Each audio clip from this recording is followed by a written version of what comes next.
guys, I just got to Palm Springs with my hubby and we are going to Coachella for the weekend. So I thought it'd be really fun to do a little getting ready with me video and answer some of the questions that you guys submitted earlier this week. And before I get started, I know you guys are gonna ask, what is this curling iron? This is my favorite. It's the Riot Ionic, and it helps me get the best curls that are long lasting and super shiny and long enough to wrap around my long hair. So the first question is, what would I tell my younger self as a new entrepreneur of an established med spa? And that would be to prioritize.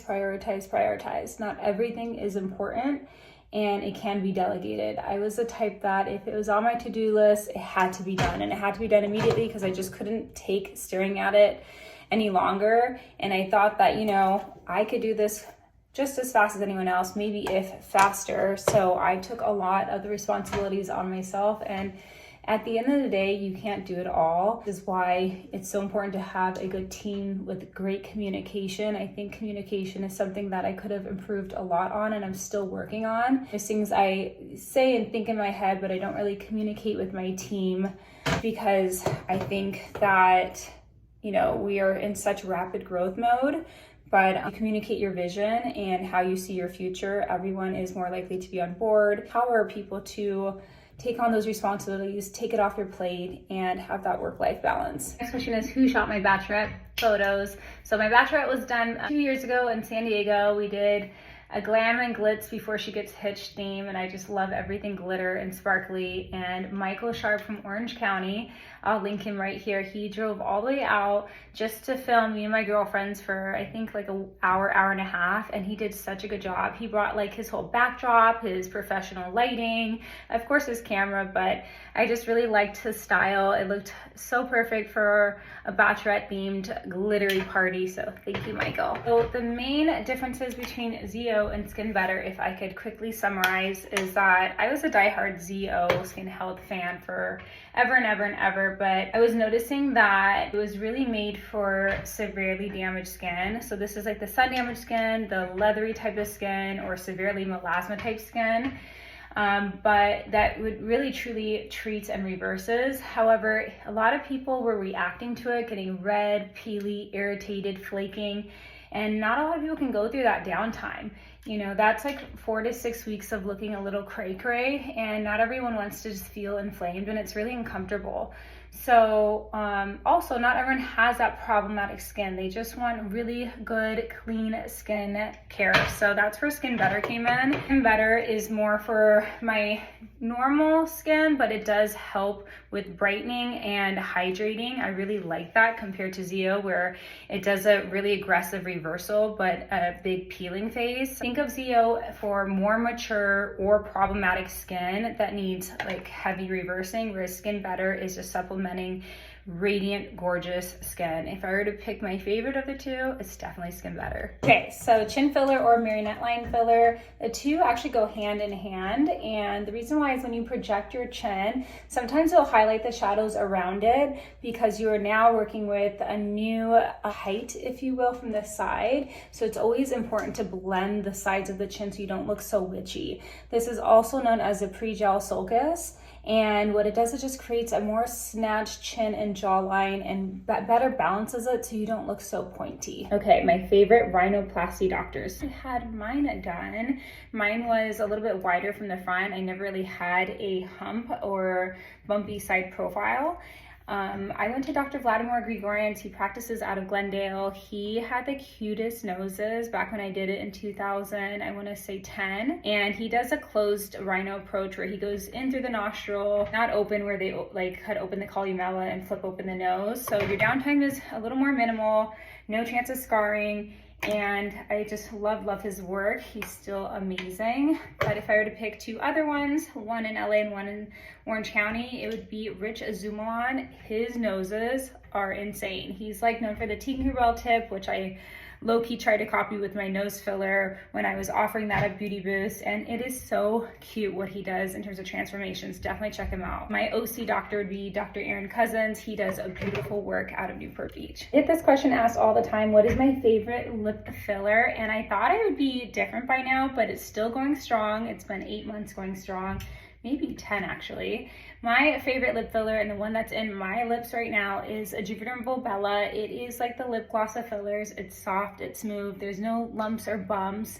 It creates just a nice subtle hydration and plump without looking too bulky. And I think that is where lip filler is trending these days. It's no longer for that overfilled, overprojected, really rigidy upper lip border, like that Russian lip technique. It's about having that nice, soft, beautiful lip shape that just looks very natural. I played with Juvo when it came out. It was like marketed as New Tox. And the reason why I decided not to carry it in my practice was because I wasn't seeing duration. People were getting about a month and a half, so half the time the amount of Botox and Dysport duration compared to Jeuveau. So I think it's just an underperforming product, and if you're gonna spend the same amount on your toxin, might as well go for what works and what lasts longer. Okay, now we are gonna do my everyday work makeup. Before I get on to the next question, I am applying my favorite Sun Better Smart Tone Compact. It's SPF 68, it's water resistant, so if I'm sweating on the fields at Coachella, living my best life dancing, this will literally not move. And it's a primer to makeup, and it's tinted. I just love this stuff. This is one that I will never depart from. I did love the Zio Skin primer, but it just wasn't a primer, but it wasn't my skin tone. And then it just kind of had some crumbles to it, so I really like the formula of this one. The next question is, how do I get into aesthetic as a new grad? She's currently working in bedside.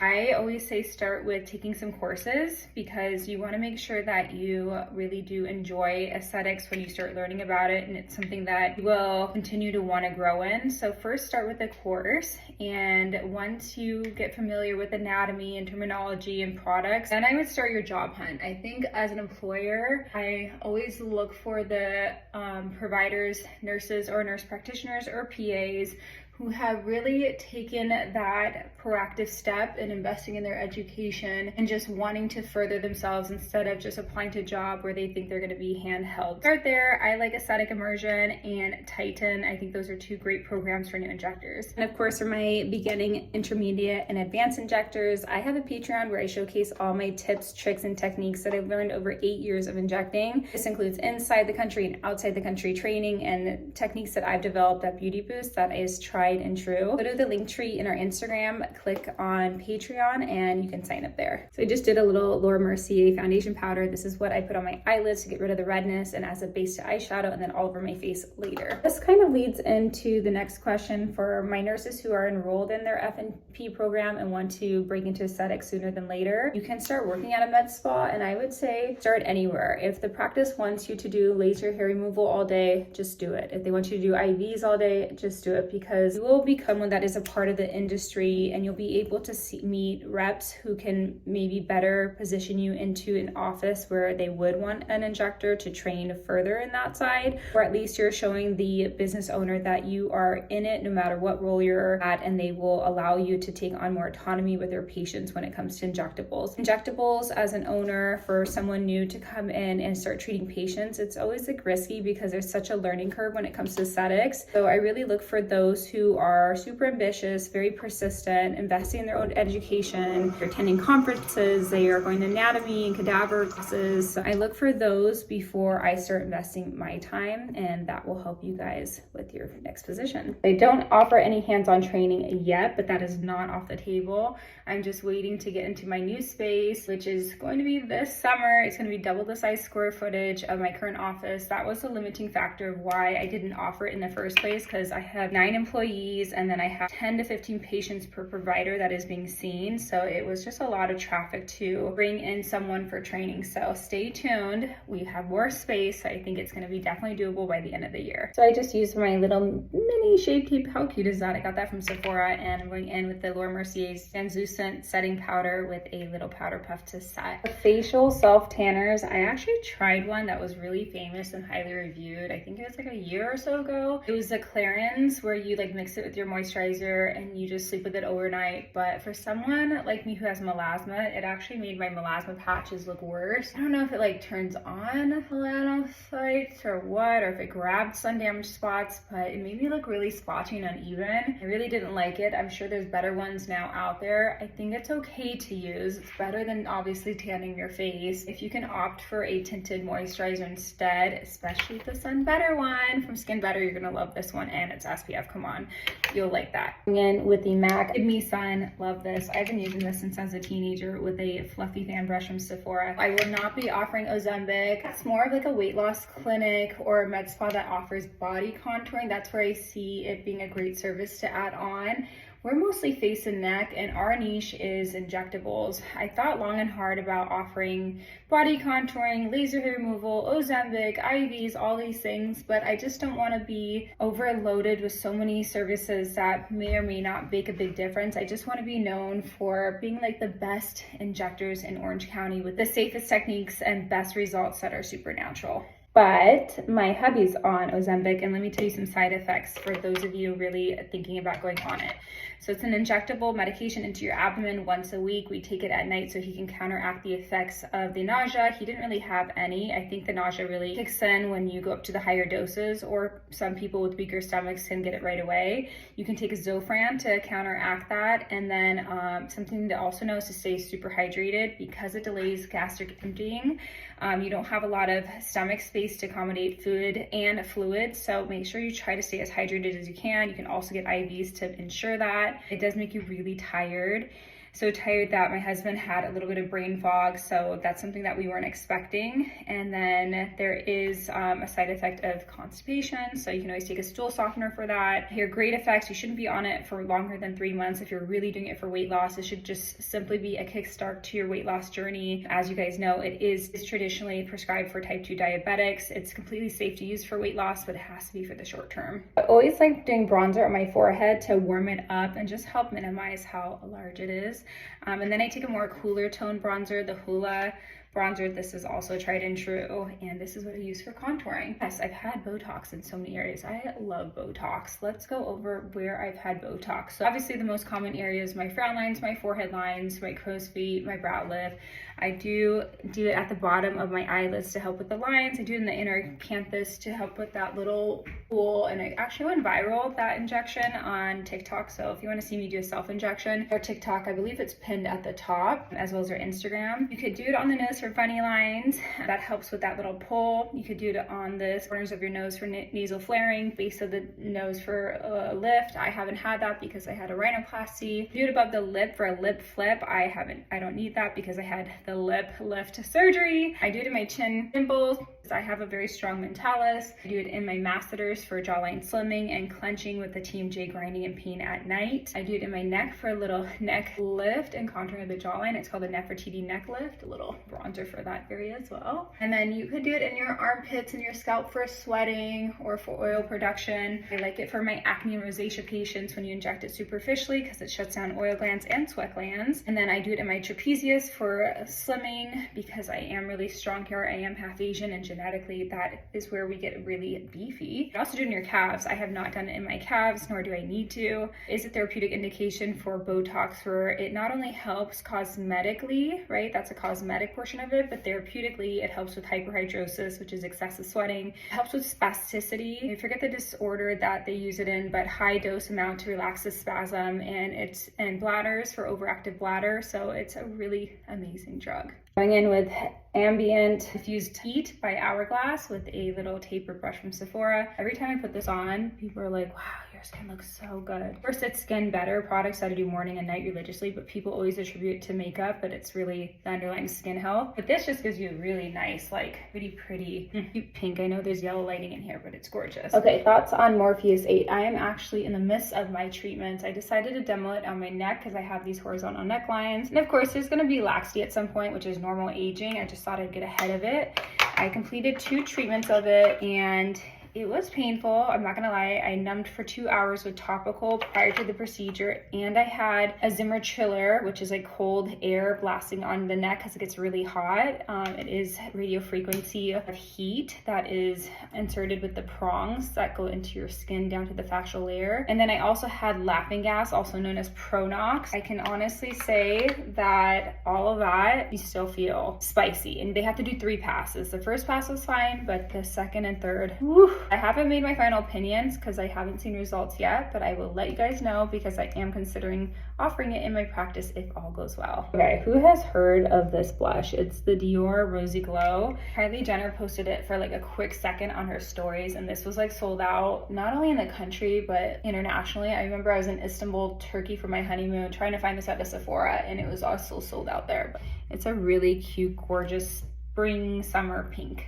With the expansion coming up and the relocation, I am looking to bring on about 2 more injectors, hopefully by the end of the year. I'm not going to rush into this. It's going to take someone very special. I would prefer an NP or PA, but RNs are definitely welcomed. The reason why is mid-level providers can clear new patients, whereas if you are an RN, you have to have a mid-level present in order to clear them, and sometimes that can get really tricky. So I would just like my providers to have full autonomy and not feel restricted by standardized procedures or protocols where they can freely prescribe and diagnose as they need. Okay, put it on the Pro Lash. I love this stuff. It like literally saves more than half of my makeup routine in terms of eyeshadow, mascara, eyeliner. I am going to put on, I believe, the Volume Luxe Cat Eye today. So just a quick brush of the adhesive glue. Oh, this is so easy. People always say, I can't do that. I don't have steady hands, but if you could put on mascara and you could put on a small little chunk underneath your lash line, you could do Pro Lash. If you guys want 10% off your first order, go ahead and put in, I want to say it's Beauty Boost 10 or Anisa 10. Sorry if I forgot my own discount code, but they are the best. I've tried Lashify, I've tried Flutter Lash, I've tried them all. This sticks for 10 days. And how long my lashes look, Lilash, lash serum on the market. I believe it's Beauty Boost 20 if you want 20% off your first order. That was all of the questions I'm putting on Lilash. I just saved this last segment so you could see how easy it is. You literally put it underneath the eye, pull up a little bit, take your tweezers, and then you clamp these puppies down. And it's just so gorgeous. It saves me so much time from like all the eyeshadow, makeup, mascara, eyeliner, blending. Lifts and opens the eyes, makes them look bigger. I love it during the week. There's different styles for like weekend or during the week.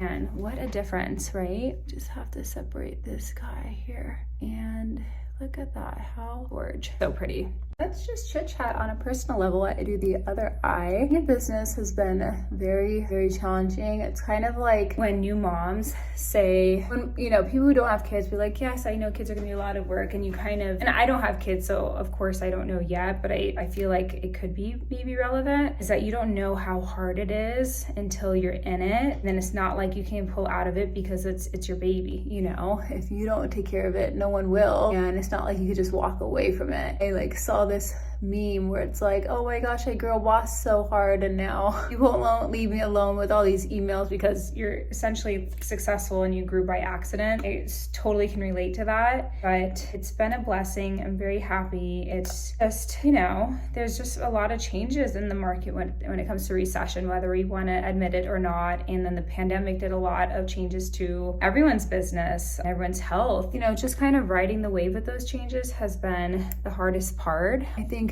leading and managing a team is probably the hardest. I can patience all day, but when it comes to keeping my team, you know, inspired and together and teamwork, it's hard because at the end of the day, I'm in the, you know, room injecting pretty much 80% of the day, whereas my team is outside doing the admin. So I feel sometimes disconnected. Real question is like wanting to pull back, not wanting, but making that decision to pull back and just really leading a strong team, or just continuing to treat patients like I have been, and I can, and I love it. That's where my heart is, and I want to continue to treat my beauty boosters, but my family needs me, meaning my work family. And I'm so torn, but I just can't do it all anymore. So that's why I'm stepping back a little bit, and I'm no longer offering Botox as a service because I think that my injectors, DNP Julie and Nurse Haley, they're amazing. They Botox my face. I never have to do my own Botox anymore because they are so talented and I've trained them myself. Like each went through 3 months of rigorous training with me, learning the Beauty Boost way because I'm very specific on my dosing, my placement, and then my patients. Like we go over each one in terms of their charting and what to expect, what they like. So they're more than capable of treating my patients. I've also pulled back on microneedling. They are so good at microneedling. They are just so, like, they are the skincare experts, and I'm just focusing mostly on filler. I had to make that hard decision because I feel a little burnt out. I also feel that I really want to grow a family with my husband, and in order to relocate, manage a team, grow a team, treat my patients, and have this mental, clarity, not feel so overwhelmed every day, this is where I had to cut the corner. So I hope everyone understands, but I love you all, and it will be better me soon once we get all these changes under control. Okay, lashes are done. Look how pretty. Gorge. And I will blend them a little bit more. I do like to do a little more mascara on top of this, but really happy with the wing. Okay, I'm gonna do some gemstones on my eyes because what I'm wearing today is super sparkly. And then I'm gonna do my hair in like these tiny little half up pigtails. It's gonna be super cute, so stay tuned.